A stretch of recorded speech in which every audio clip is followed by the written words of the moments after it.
ہم قرآن کی حفاظت کے لیے جو کر سکتے ہیں یہ ہماری استطاعت کے مطابق ہوگا، لیکن اصل اس کی حفاظت تو رب کریم خود فرما رہا ہے۔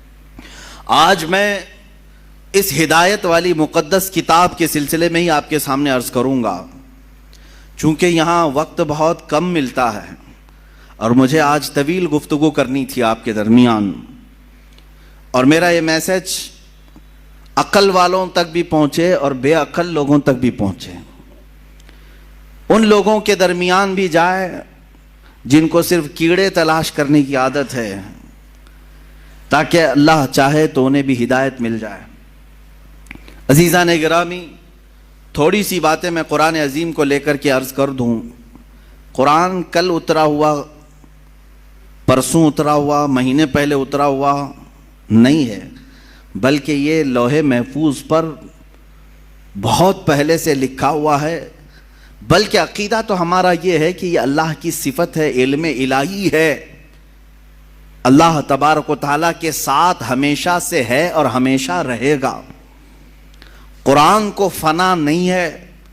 قرآن آپ کس کو سمجھتے ہیں؟ یہ جو ورق میں جو لکھا ہوا ہے اس کو مصحف کہتے ہیں، مصحف۔ قرآن جو در حقیقت ہے وہ اللہ کا علم ہے، وہ ہمیں نظر بھی نہیں آئے گا۔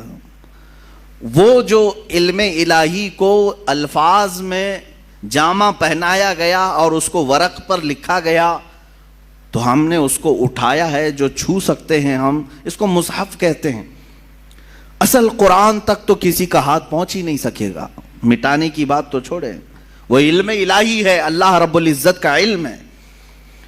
قرآن عظیم کو اللہ تبارک و تعالیٰ نے نازل فرمایا اس رسول پاک کے قلب اطہر پر جو کائنات کے سب سے اعلیٰ افضل رسول ہیں، افضل انسان ہیں، اشرف الرسل ہیں، میرے رب ذوالجلال کے سب سے پیارے حبیب ہیں۔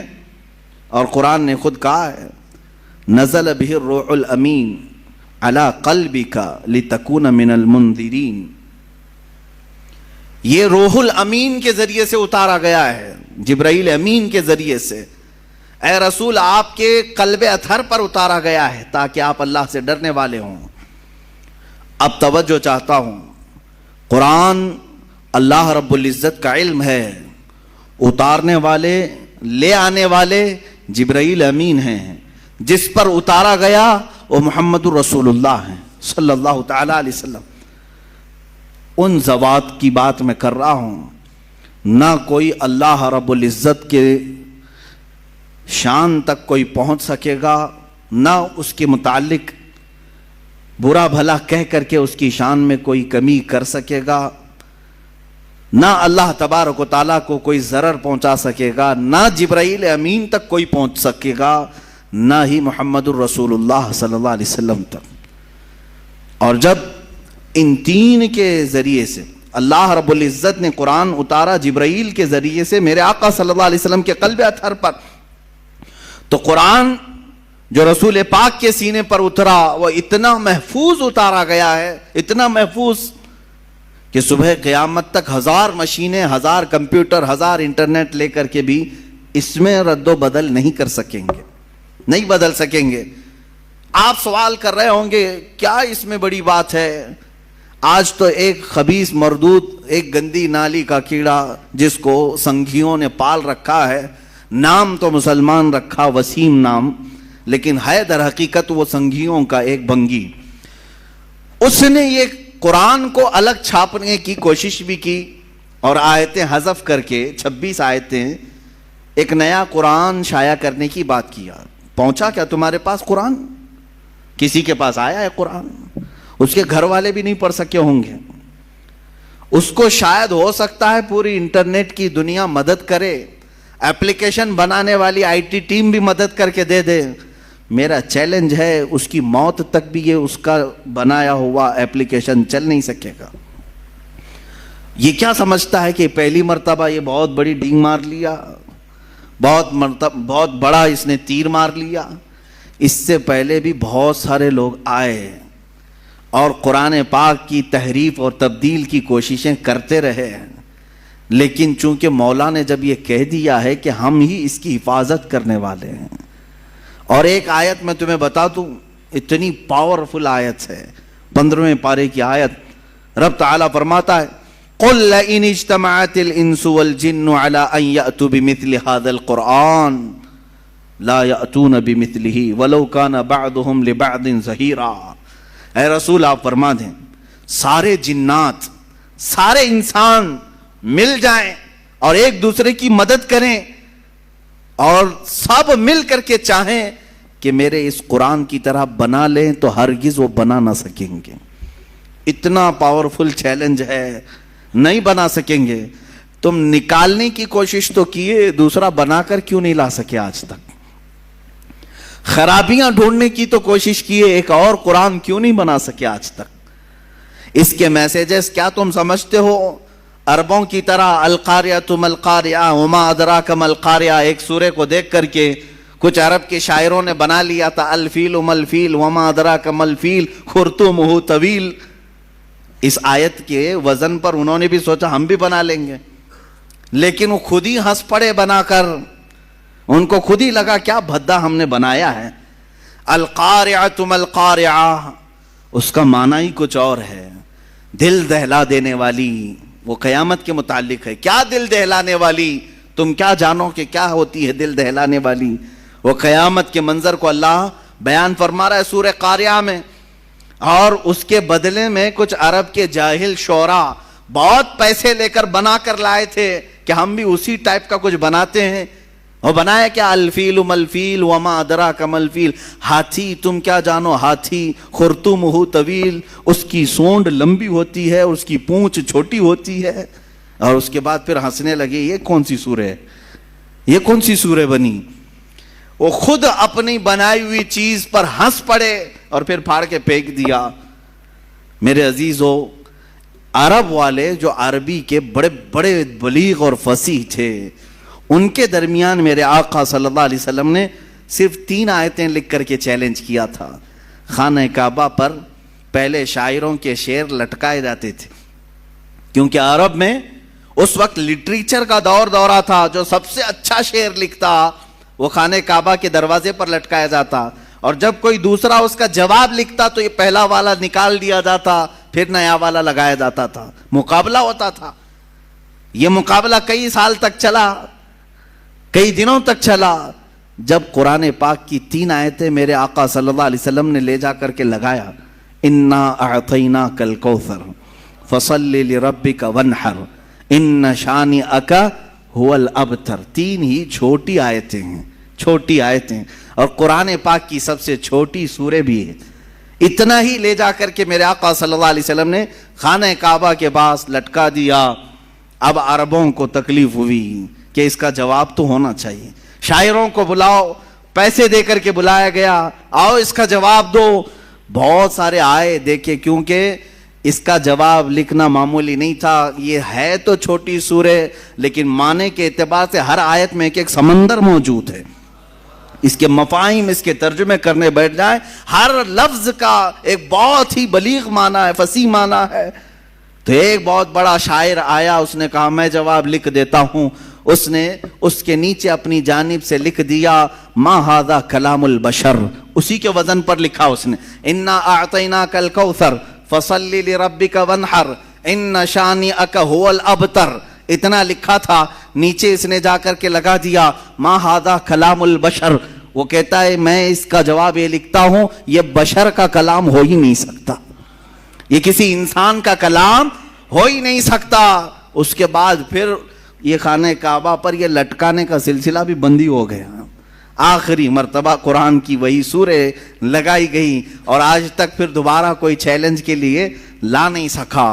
عزیزان گرامی، میں تم سے یہ کہنا چاہتا ہوں کہ تمہارے ہاتھوں میں جو قرآن مقدس ہے اس کو معمولی نہ سمجھو۔ یہ اللہ رب العزت کی سب سے اخیر میں آنے والی کتاب، سب سے عظیم اسباق لی ہوئی کتاب، جس کے اندر اللہ نے زمانے ماضی کے قصص بھی بیان کیے، احکام شرعیہ بھی بیان کیے، آنے والے حالات بھی بیان کیے، تمہاری زندگیوں کی کامیابیوں کے راز بھی بیان کیے، لوگوں کے تباہ ہونے کے اسباب بھی بیان کیے، لوگوں کے معاشی حالات کیسے صحیح ہوں اس کے طریقے بھی بیان کیے، تمہارے اخلاق کیسے درست ہوں یہ تمام نکات بھی بیان کیے۔ یہ قرآن پاک ذخیرہ ہے علوم کا۔ میں نے اس سے قبل شاید 1 سال پہلے قرآن مقدس کے متعلق تقریباً بہت ساری چیزیں گھیر کر کئی علوم کو بیان کیا تھا کہ سائنس کی کتنی فیکلٹیز اس کے اندر سے نکلتی ہیں۔ ایمبریالوجی کو قرآن پاک سے بتایا گیا ہے، بچہ پیدا ہونے کے جو یعنی مراحل ہوتے ہیں 9 مہینے، آج جا کر ڈاکٹروں نے جو بتایا ہے، پہلے نطفہ ہوتا ہے، پھر علقہ ہوتا ہے، پھر مضغہ ہوتا ہے، یہ کس طرح سے بنتا ہے، پروسیس کیا ہے، قرآن پاک نے ایمبریالوجی کا پورے تھیسس اس میں بیان کر دیے تفصیل کے ساتھ۔ علم نباتات، علم جمادات، علم فلکیات، علم ارضیات، علم نجوم، تمام چیزوں کو قرآن نے گھیرا ہے۔ ہر علم کا کوئی نہ کوئی حصہ اس میں تمہیں ملے گا۔ اور رہی بات میتھمیٹکس کی، اللہ اکبر، پورے قرآن کی آیتیں میتھ سے ایسی جوڑی گئی ہیں الگ الگ انداز سے، جس نے قرآن کو دیکھا ہے اس نے ویسی تشریح بھی کی ہے۔ جانتے ہیں آپ، یہ 1400 سالوں سے قرآن دنیا کی سب سے زیادہ پڑھی جانے والی کتاب ہے۔ یہ میرا تجزیہ نہیں ہے، انٹرنیٹ پر موجود بڑے بڑے ماہرین جو دنیا کا سروے کرتے ہیں، انہوں نے یہ نکال کر کے بیان کیا ہے کہ سب سے زیادہ آج دنیا میں جو کتاب پڑھی جاتی ہے وہ صرف قرآن پاک ہے۔ اور قرآن کا لفظی معنی بھی یہی ہوتا ہے جس کو کثرت سے پڑھا جاتا ہو۔ یہاں آپ مجھے بتاؤ، جتنے بھی مسلمان ہیں، ہو سکتا ہے ان میں سے کسی نے قرآن ختم نہ کیا ہو، حالات ایسے آ گئے ہوں، لیکن کچھ بھی ہو، بغیر قرآن کے میں سمجھتا ہوں کوئی مسلمان ہی نہیں رہتا۔ قرآن پاک میں کلمہ طیبہ بھی ہے، لا الہ الا اللہ محمد الرسول اللہ۔ اگر وہ اتنا بھی پڑھتا ہے تو گویا کہ قرآن کی 2 آیتیں اسے معلوم ہیں۔ اگر وہ نماز پڑھتا ہے، سورہ فاتحہ آتی ہے، اس کا مطلب ہے وہ قرآن پڑھتا ہے۔ قل هو اللہ احد اس کو آتی ہے، اس کا مطلب ہے وہ قرآن پڑھتا ہے۔ انا اعطیناک الکوثر اسے آتی ہے، اس کا مطلب ہے وہ قرآن پڑھتا ہے۔ اتنا قرآن پڑھنے والے تم کروڑوں مسلمانوں کو دیکھو گی، کروڑوں مسلمان ہیں۔ ان کے علاوہ کچھ وہ مسلمان ہیں الحمدللہ جن کو اللہ تعالیٰ نے یہ توفیق بخشی ہے، کوئی 3 دن میں ایک ختم قرآن کرتا ہے، کوئی ہفتے میں ختم قرآن کرتا ہے، کوئی مہینے میں ختم قرآن کرتا ہے، کوئی سال میں ختم قرآن کرتا ہے، کئی تو ایسے ہیں جو دن میں ختم قرآن کرتے ہیں۔ اور اللہ تعالیٰ نے ایسے چند اشخاص کو بھی پیدا کیا۔ صرف امام اعظم ابو حنیفہ رضی اللہ تعالیٰ عنہ رمضان المبارک میں 61 ختم قرآن کیا کرتے تھے، دن میں 1، رات میں 1، اور پورے رمضان کی تراویح میں 1۔ اس طرح سے تقریباً 61 قرآن آپ کے ختم ہوتے تھے۔ یہاں تک کہ روایات میں بتایا گیا ہے، جہاں امام اعظم ابو حنیفہ آرام فرما رہے ہیں، جہاں آپ کی قبر ہے آج بغداد میں، اس جگہ پر آپ نے 4000 ختم قرآن کیے ہیں۔ قرآن کو سب سے زیادہ پڑھا جاتا ہے دنیا میں، سب سے زیادہ پڑھا جاتا ہے۔ میں آپ کو ابھی ماضی قریب کا ایک واقعہ بتا دوں۔ قرآن پاک میں ہونے والے، مشغول ہونے والے ایسے بزرگ ہیں۔ بہرحال میں کٹ کرتا ہوں اس واقعے کو، پھر کبھی مجھے کچھ زیادہ طویل گفتگو کرنی ہے کیونکہ دلائل کی روشنی میں آج عرض یہ کرتا ہوں کہ اللہ تعالیٰ نے اس کو یاد کرنے کے لیے بھی آسان بنایا، صرف پڑھنے کے لیے نہیں، یاد کرنے کے لیے بھی آسان بنایا۔ ہم نے وہ بچے بھی دیکھے ہیں جن کو 2 اور 2 کیا ہوتا ہے یہ نہیں معلوم، لیکن پورا قرآن یاد رہتا ہے، حافظ قرآن ہے۔ حافظ قرآن ہونے کے لیے کسی سید زادے کا ہونا ضروری نہیں، پٹھان کے بیٹے کا ہونا ضروری نہیں، شیخ کے بیٹے کا ہونا ضروری نہیں، وہ ایک کسان کا بیٹا بھی چاہے تو قرآن حفظ کر سکتا ہے۔ قرآن پاک کا وہ حافظ ہوتا ہے، اور یہ اللہ کی عطا ہے۔ میرے عزیزو، قرآن کا یہ معجزہ تو دیکھیں، اپنے غیروں کے سینے میں بھی اترتا ہے۔ کئی پنڈتوں کے بچے بھی قرآن پڑھے ہوئے ہیں، وہ اگرچہ دسیسہ کاری کے لیے، اختلافات پیدا کرنے کے لیے یا عیب ڈھونڈنے کے لیے، لیکن یاد کر لے جاتے ہیں قرآن کو۔ اپنی کتاب یاد نہیں کر پاتے لیکن قرآن یاد ہوتا ہے۔ قرآن یاد ہوتا ہے، کہاں سے یاد کریں گے؟ 10 12 کتابیں ایسی ہیں کہ ان کے سب نسخے الگ ہیں، یہاں کے بازار میں الگ ملتی، وہاں کے بازار میں الگ ملتی ہے، کون سی یاد کریں گے؟ ادھر کی یاد کریں ادھر کی یاد کریں، لیکن قرآن کا ایک معجزہ ہے، امریکہ میں بھی اٹھاؤ تو وہی قرآن ملے گا، ہندوستان میں اٹھاؤ وہی قرآن ملے گا، سعودی میں اٹھاؤ وہی قرآن ملے گا، پاکستان میں اٹھاؤ وہی قرآن ملے گا جو الحمدللہ سے شروع ہوتا ہے اور والناس پہ ختم ہوتا ہے۔ الحمدللہ یہ قرآن پاک کا معجزہ ہے، ترتیب کے ساتھ آج تک محفوظ ہے۔ میرے عزیزو، اس کی حفاظت کرنے پر اللہ تعالیٰ نے جن لوگوں کو مقرر کیا وہ ایسے ایسے علماء، مفسرین، محدثین ہیں۔ اللہ کئی مفسرین ایسے ہیں جو اس کی تفسیر کیے، کچھ تفسیریں ایسی ہیں جو صرف اور صرف اس کے نحوی معنی کو بیان کیے، کچھ لوگوں نے تفسیر لکھی جو اس کے صرفی معنی کو بیان کیے۔ گاڑا ہو رہا ہوگا، بس سنتے چلو۔ کچھ مفسرین ایسے ہیں جو اس میں سے واقعات جتنے ان کی تفسیر کیا، کچھ مفسرین ایسے ہیں جو ان میں آیات احکام کے ہیں، حلال حرام، کیا کیا جائز ناجائز، صرف ان آیات کی تفسیر کیا۔ اس طرح سے جانتے ہیں تقریباً ابھی دنیا میں 1000 سے زیادہ تفسیریں پائی جاتی ہیں، 1000 سے زیادہ تفسیریں پائی جاتی ہیں، الگ الگ انداز کی تفسیریں کی گئی ہیں۔ ہر ایک نے جس نظر سے قرآن پاک کو دیکھا اس نظر سے وہ تفسیر کرتے گئے، اور مفسرین کی تعداد بھی بے شمار۔ اتنا ہی نہیں میرے عزیزو، مفسرین، مفسر کس کو کہتے ہیں؟ جو قرآن کی خدمت پر لگا ہے، قرآن کو کھول کر لوگوں کے درمیان بیان کرتا ہے۔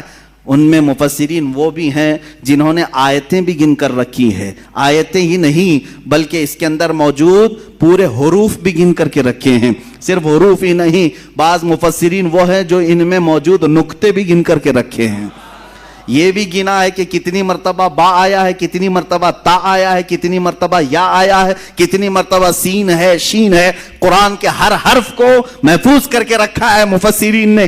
یہاں تک میں آپ کو بتاؤں، عقل حیران ہوتی، آج تک کسی کتاب پر اتنی خدمت نہیں ہوئی۔ ان مفسرین کی تربتوں پر لاکھوں سلام۔ انہوں نے یہ تک لکھ دیے کہ قرآن میں کتنے زبر ہیں، کتنے زیر ہیں اور کتنے پیش ہیں، یہ تک بھی لکھ دیا۔ زبر کی تعداد کتنی، زیر کی تعداد کتنی، پیش کی تعداد کتنی، سورے کتنے ہیں، یہ تو موٹی موٹی بات ہے، ہر ایک کو معلوم ہے۔ 114 سورے ہیں، 540 رکوع ہیں، 30 پارے ہیں، منزلیں 7 ہیں، یہ سب تو موٹی موٹی باتیں تقریباً مسلمانوں کو معلوم ہے، لیکن مفسرین نے اس کے نقطے، حروف، زبر، زیر سب جمع کر کے رکھ لیا۔ اب یاد کرنے کے لیے اتنی آسان اللہ نے بنایا۔ اللہ اکبر۔ کسی کو 3 سال میں یاد ہو رہا ہے قرآن، کسی کو 2 سال میں یاد ہو رہا ہے۔ آج بھی کئی ایسے لوگ ہیں جو کبھی 7 مہینے میں قرآن یاد کرتے ہیں۔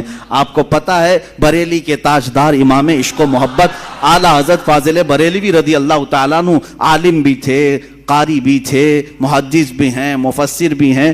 لکھنے والے نے کسی نے خط لکھا، حضرت مولانا حاجی حافظ و قاری احمد رضا خان صاحب، حافظ نہیں تھے آپ، حافظ نہیں تھے۔ خط آیا، شعبان کی 29ویں تھی، آپ نے دیکھا کہ میرے نام پر حافظ بھی اس نے لکھ دیا۔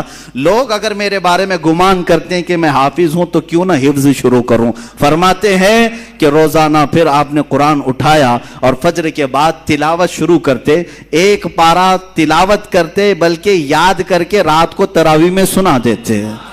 جب 30ویں تراویح آئی تو اعلیٰ حضرت حافظ قرآن بھی ہو چکے تھے۔ اللہ تعالیٰ نے ان کے سینوں کو کھول رکھا تھا، کوئی 1 مہینے میں حافظ قرآن ہوتا ہے۔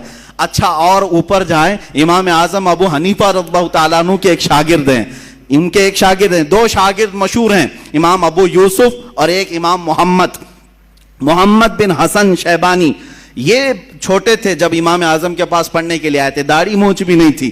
امام اعظم ابو حنیفہ رضی اللہ تعالیٰ عنہ چھوٹے لوگوں کو قریب رکھنے سے تھوڑا سا بچتے تھے، کہتے کہ اور پڑھ کے آؤ، جب تھوڑی جوانی آ جائے تب درسگاہ میں بیٹھنا۔ امام محمد بہت بچپن میں ہی علم کے طلبگار تھے، شوق زیادہ تھا، آئے اور کہا کہ حضور آپ کی درسگاہ میں بیٹھنا چاہتا ہوں۔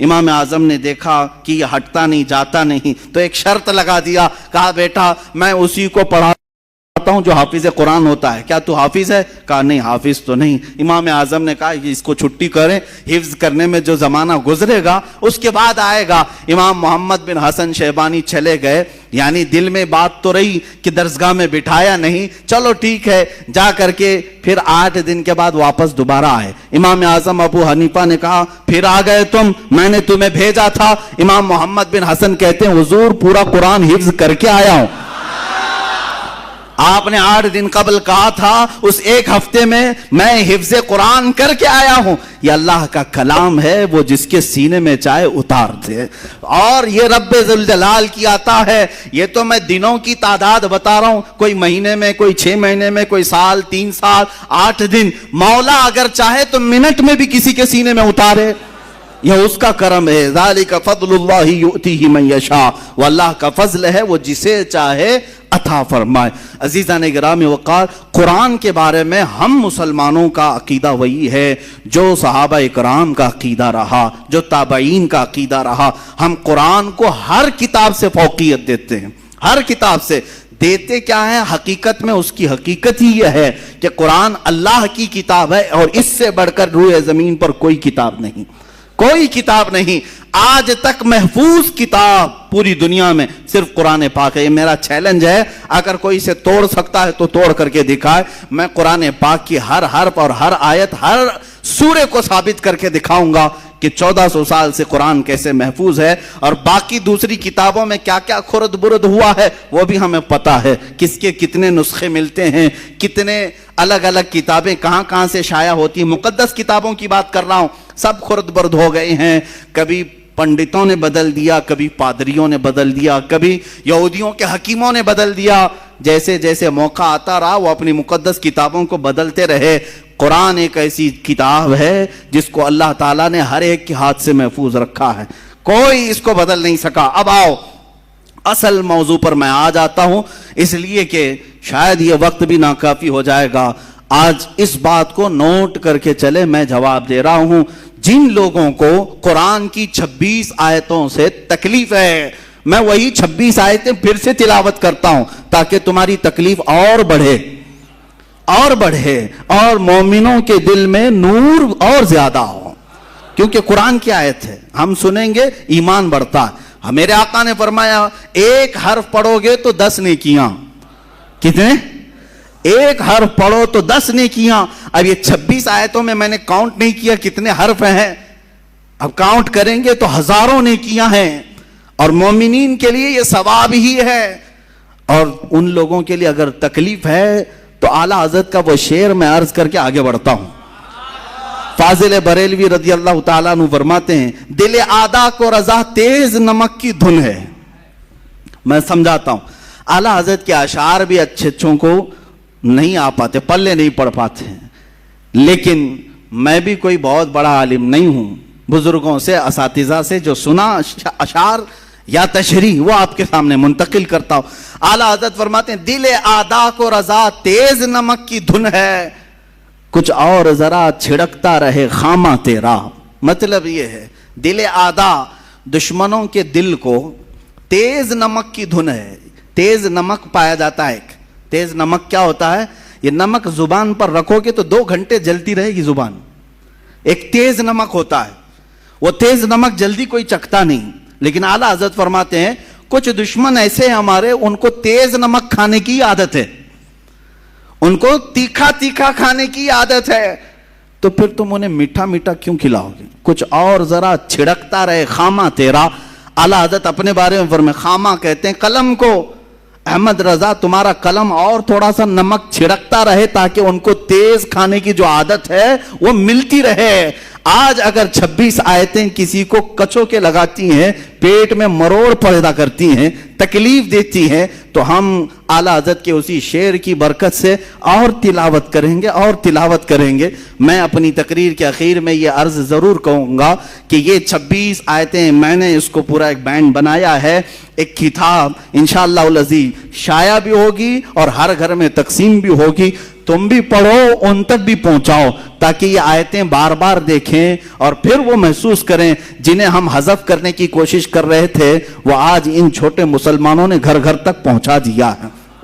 آیتیں پڑھتا ہوں, شروع میں تھوڑی سی آپ کو لگے گا کہ ترجمہ سننے کے بعد کہ کیا واقعی ایسی آیتیں ہیں جس کو یہ کہتے ہیں آتنکواد کو بڑھاوا دیتی ہیں, دہشت گردی کو بڑھاتی ہیں یہ آیتیں, ٹیررزم کو بڑھاتی ہیں یہ آیتیں. ان کو یہ لگتا ہے کہ قرآن کی یہ آیتیں ٹیررزم کو بڑھاتی ہیں. اللہ اکبر, یہ ایک بکواس ہے, ایک پروپیگنڈا ہے, یہ سب کو معلوم ہے, لیکن انہیں سیاست جو کرنی ہے اس لیے ہمیں جواب بھی دینا پڑ رہا ہے. باقی قرآن کی اس دفاع کی ضرورت بھی نہیں ہے. قرآن اپنی حقانیت سے صبح قیامت تک باقی رہے گا, باقی رہنے والا ہے, کچھ بھی کر لیں گے. میں آپ کو یہ بتاؤں, ٹیررزم بڑھتا ہے, دہشت گردی بڑھتی ہے, آتنکواد بڑھتا ہے. اس کے لیے ایک واقعہ مجھے یاد آتا ہے. یہ عراق اور شام کی جنگوں کے بیچ میں ہمارے ایک ساتھی نے بتایا تھا کہ ایک عیسائی پادری تھا, وہ اپنی 2 بیٹیوں کے ساتھ سفر پر جا رہا تھا, جن کو آتنکواد کہتے ہیں نا, آتنکوادی. وہ راستے میں گن وغیرہ لے کر کھڑے تھے. بظاہر شکل تو مسلمانوں کی تھی, مسلمان لگ رہے تھے. راستے میں روک لیا اور وہ غیر مسلم کو مار رہے تھے یا جو بھی کر رہے تھے. یہ ٹیررسٹ ہوتے کون ہیں, دہشت گرد ہوتے کون, آتنکواد ہوتے کون ہیں؟ توجہ چاہتا ہوں.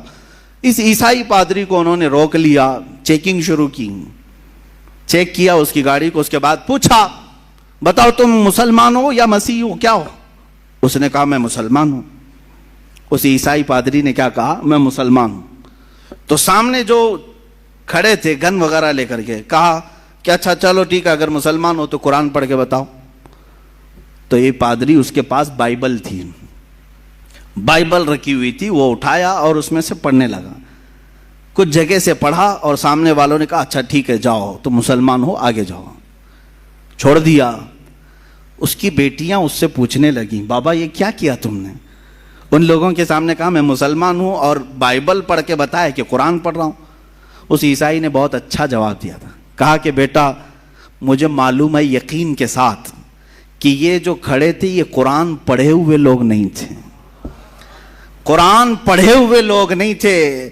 اگر قرآن پڑھے ہوئے ہوتے تو راستہ روک کر کسی کی گردن پر بندوق نہیں تانتے.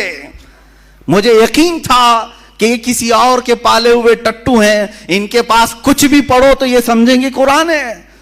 حقیقت یہی ہے میرے عزیزو. ٹیررزم یا آتنکواد اور دہشت گرد جس کو کہا جا رہا ہے, میں یقین کے ساتھ کہتا ہوں انہیں لاؤ اور قرآن کی آیتیں پڑھوا کر کے دکھاؤ, نہیں پڑھ پائیں گے. ان کو تو خریدا گیا ہے یا پالا گیا ہے یا جس طرح سے بنایا گیا ہے. بلکہ آپ کو میں کہوں, آج بھی ویب سائٹس پر موجود ہے. امریکہ کی ایک بہت بڑی لیڈر ہے, لیڈی ہے, اس نے خود لکھا ہے کہ القاعدہ کو ہم نے بنایا تھا, ہم نے تیار کیا تھا, وہ اپنے مقاصد کے لیے اس نے تیار کیا. یہ باضابطہ موجود ہے, یہ کوئی لفاظی نہیں ہے. اور دنیا جانتی ہے, پڑھے لکھے لوگ بھی جانتے ہیں کون ان کو تیار کر رہا ہے, کون بنا رہا ہے, افغانستان کے حالات کس نے خراب کیے تھے, سب پتا ہے. پوری دنیا کی سیاست ہے. اب جن لوگوں کو یہاں ہندوستان میں اب تکلیف شروع ہوئی ہے کہ یہ 26 آیتیں قرآن سے حذف کر دی جائیں, مدرسوں میں یہ پڑھاتے ہیں, جس کی وجہ سے آتنکواد بڑھتا ہے, دہشت گردی کو فروغ ملتا ہے. میں ان سے پہلے یہ آیتیں پڑھ کر کے سناؤں گا, اس کے بعد جواب میں کیا دینے والا ہوں وہ انتظار کریں. جواب میں ہو سکتا ہے آپ یہ سمجھیں گے کہ آپ ڈیفینس کریں گے, نہیں اس کا مطلب ایسا نہیں ویسا نہیں. میں ایسا کچھ نہیں بتانا چاہتا, میں کچھ نہیں کہوں گا. قرآن کی آیت پڑھتا ہوں, جواب میں جو بتاتا ہوں توجہ سے سنیں. آیت نمبر 1 قرآن پاک کی, جس پر ان کو تکلیف ہے. سنلقی فی قلوب الذین کفروا الرعب بما اشرکوا باللہ ما لم ينزل به سلطانا ومأواهم النار وبئس مثوى الظالمین. اللہ فرماتا ہے, کنز ایمان کا ترجمہ میں ہر جگہ کرتا رہوں گا, توجہ. کوئی دم جاتا ہے کہ ہم کافروں کے دلوں میں رعب ڈالیں گے, کافروں کے دلوں میں رعب ڈالیں گے کہ انہوں نے اللہ کا شریک ٹھہرایا جس پر اس نے کوئی سمجھ نہ اتاری, اور ان کا ٹھکانہ دوزخ ہے, اور کیا برا ٹھکانہ نا انصافوں کا. اس آیت میں تکلیف کس بات کی ہے ان کو؟ تکلیف کس بات کی ہے؟ اس بات کی ہے کہ یہ اللہ تمہارا کہہ رہا ہے کافروں کے دلوں میں مسلمانوں کا رعب ڈالے گا, رعب ڈال کر کے رکھے گا, ہم سب کو ڈرائے گا تمہارا اللہ. یہ آیت نمبر 1. دوسری آیت جس سے ان کو تکلیف ہے, جو قرآن سے نکالنے کی بات کرتے ہیں, سپریم کورٹ تک بھی گئے نا یہ. ہاں,